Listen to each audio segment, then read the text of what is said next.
अस्सलाम वालेकुम दोस्तों, संडे स्पेशल के आज के इस सेगमेंट में आपको एक दफ़ा फिर खुश आमदीद। आज हम आपसे एक ऐसा वाक़या शेयर करने वाले हैं कि आप खुशी से फूले ना समाएंगे।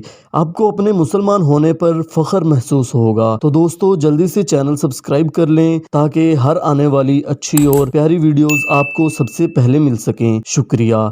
ये वाक़या आज से 3500 साल पहले पेश आया था। फिरौन के डूबकर मरने के बाद समुंदर ने उसकी लाश को अल्लाह के हुक्म से बाहर फेंक दिया, जबकि बाकी लश्कर का कोई नामो निशान ना मिला। मिस्रियों में से किसी शख्स ने साहिल पर पड़ी इसकी लाश पहचान कर अहले दरबार को बताया। फिरौन की लाश को महल पहुंचाया गया। दरबारियों ने मसाले लगाकर उसे पूरी शानो शौकत और एहतराम से ताबूत में रखकर महफूज कर दिया। हनूत करने के अमल के दौरान उनसे एक गलती हो गई थी। फिरौन क्योंकि समुंदर में डूबकर मरा था और मरने के बाद कुछ अरसे तक पानी में रहने की वजह से उसके जिस्म पर समुद्री नमकियात की एक तह जमी रह गई थी। मिस्रियों ने इसकी लाश पर नमकियात की वो तह उसी तरह रहने दी और उसे उसी तरह हनूत कर दिया। वक्त गुजरता रहा, जमीन और आसमान ने बहुत से इनकलाब देखे जिनके गिर्द के नीचे सब कुछ छुप गया। हत्ता के फिरौनों के हनूत शुदा लाशें भी जमीन की तहों में छुप गईं। उनके नाम सिर्फ किताबों और उनकी तामीरात और लोगों के जहनों में रह गए। इस वाक़े के 2000 साल बाद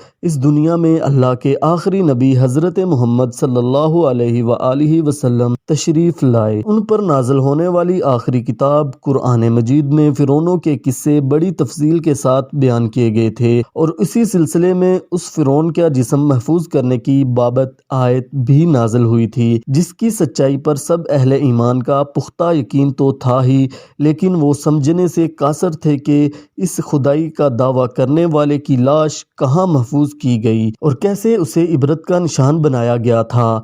1871 में मिस्र के एक शहर अलगोरनिया से तल्लुक़ रखने वाले गरीब और मामूली चोर ने फिरौनों की हनूत शुदा लाशों की तरफ जाने वाले खुफिया रास्ते तक रसाई हासिल कर ली। वो वहाँ से अशिया चोरी करके बेचा करता था। एक दिन वो दरिया नील के किनारे के करीब तबीसा के मुकाम पर इसी सिलसिले में फिर रहा था जब उसे एक खुफिया रास्ते का पता चला। वहाँ वो चोरी की नई वारदात के लिए जगह खोद रहा था कि उसी दौरान उसे कुछ लोगों ने पकड़ लिया और पुलिस के हवाले कर दिया। वो जिस जगह को खोद रहा था वहां से मिलने वाले रास्ते की जब मुसलसल खुदाई की गई, 1891 को दूसरी मम्मियों के साथ उस गर्क होने वाले फिरौन की लाश भी मिल गई। उसके कफन पर सीने के मुकाम पर उसका नाम लिखा हुआ था। इन मम्मियों को माहिरीन काहिरा ले गए। जब उन मम्मियों का तफसील से जायजा लिया गया तो फिरौन वाली मम्मी पर जमी नमकियात की तह से तस्दीक होगी कि ये वही फिरौन है जिसे अल्लाह ने पानी में गर्क करके बदतरीन इंजाम से हमकिनार किया था। ये बहुत बड़ा वाक़या था। इसकी तस्दीक के लिए दुनिया भर के माहिरीन आसार कदीमा और साइंसदान मिस्र की तरफ उमड़ पड़े। मुख्तलिफ साइंसी टेस्ट करने के बाद दुनिया भर के साइंसदानों ने तस्दीक कर दी कि दूसरी सब लाशों की निस्बत सिर्फ फिरौन की लाश पर ही समुद्री नमकियात की तह जमी हुई है। इस तस्दीक के बाद उसे फिरौन की लाश करार देकर अजायब घर में महफूज कर दिया गया। 1982 में फिरौन की मम्मी खराब होने लगी तो उस वक़्त के मिस्री हुकूमत ने फ्रांस की हुकूमत को दरख्वास्त की कि फिरौन की मम्मी को खराब होने से बचाया जाए, नेज़ जदीद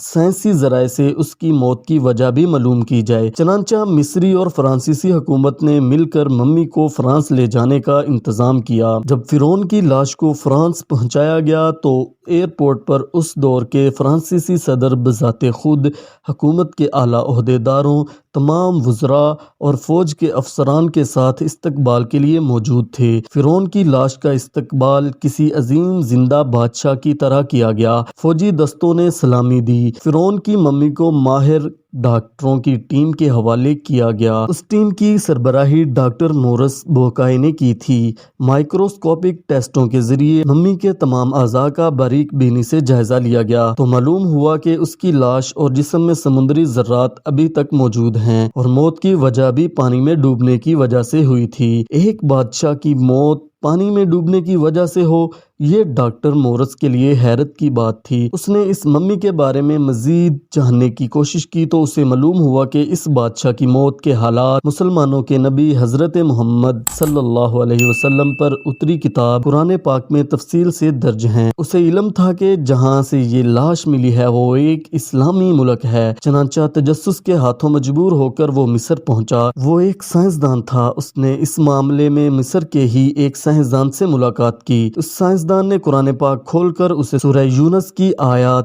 90 تا 92 کا ترجمہ لفظ بلفظ سنایا۔